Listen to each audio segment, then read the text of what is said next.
The Greek tragedy Philoctetes tells the story of the great warrior Philoctetes. He sets out to fight in the Trojan War, but along the way he wanders into a sacred grove and gets bitten by a snake. The wound becomes infected. The smell is offensive to his fellow Greeks, and his cries of pain keep them up at night. Instead of helping him, they just strand him on the uninhabited island of Lemnos. I deployed to Iraq in 2005 and was snake bit by a combination of bad leadership, mental health issues, and my own stupidity. After a blow-up with my CO, who wasn't really my commanding officer but loved to pretend like he was, I had a bit of a breakdown. Instead of helping me, my NCO just sent me back to Germany and tried to have me chaptered out. Everyone either turned their backs on me or stabbed me in mine. I left my term of service in 2010 and never looked back. In the play, Philoctetes had no choice. I did. And I chose to maroon myself on the desert island called the Night Shift. I went to work a solo security gig in Beverly Hills, way out in canyon country. It's just me and the coyotes that prowled the canyons at night. I marked time by the stars and knew them by name. It is not the sting of wrongs past, but what I must look for in wrongs to come, Philoctetes said. And I agreed. I was done with people after what had happened to me. They were the worst. They were scheming, they were untrustworthy. I wanted nothing to do with them. While stranded on the island, the Trojan War went on without Philoctetes. And while working the night shift, life went on without me. Time came and went in my tiny shelter, and like Philoctetes, I did almost everything by myself. I rarely left my house. Hell, I rarely left my own bedroom. Lost touch with friends and loved ones and missed out on major events. The LA Kings 2 Stanley Cup wins, the Boston Marathon bombing.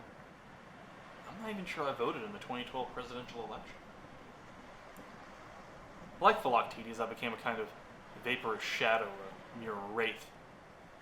I was alone, but I never had to worry about being let down again. Can't be betrayed by people if you never trust them to start with. I was happy. I found a little corner of the world I could call my own.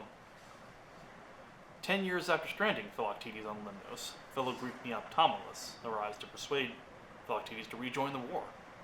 He refuses. And good reason.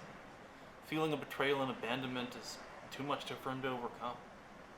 Even pleased to Philoctetes' sacred oath and his duty to his Greeks to stand by them. Now they fall on deaf ears. Frustrated, Neoptolemus calls out Philoctetes.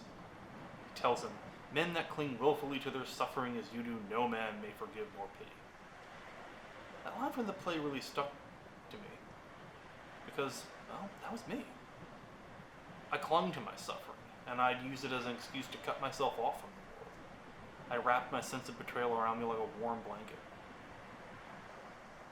No Neoptolemus ever came for me. No Greeks ever arrived needing help to defeat an enemy.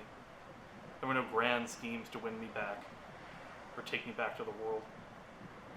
A friend did question why I was still working that job, but I ignored him.